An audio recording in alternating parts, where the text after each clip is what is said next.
હું એકલી છું. મારું આ દુનિયામાં કોઈ નથી, માત્ર ને માત્ર મારા એનિમલ સિવાય.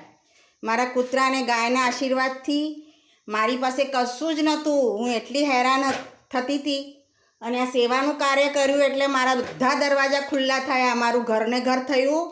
કાયમી માટે હું સેટલ થઈ ગઈ, આર્થિક રીતે બી, બધી રીતે બી. આજે અહીંયા હું 2 માળનું મકાન બનાવ્યું છે.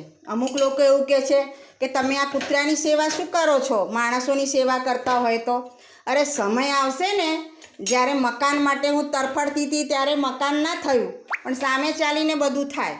એ તો જ્યારે જે સંજોગ બને ત્યારે જ થાય. એવી જ રીતે મારા સંજોગ બી મારા સેવા કરવાવાળા એવા વ્યક્તિઓ મળશે ને મારી પાસે આવશે સામે ચાલીને. મને મારા કર્મ ઉપર અને મારા ભગવાન ઉપર અને મારા પ્રાણીઓ ઉપર વિશ્વાસ છે કે મને ક્યારેય બહુ તકલીફના દિવસોએ જતા રહ્યા, હવે કોઈ તકલીફ નહીં આવે.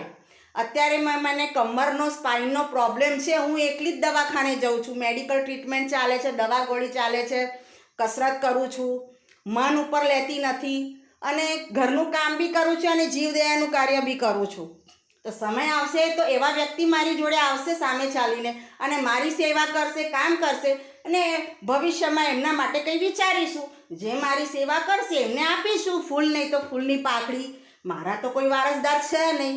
આ જીવદયાનું કૂતરાનું છે, ગાયોનું છે અને જે મારી સેવા કરશે, સેવા મતલબ કંઈ હું પથારીમાં નહીં, પણ આ ગાયો કૂતરાનું કુંડાઓ ધોવાના, પાણી ભરવાનું,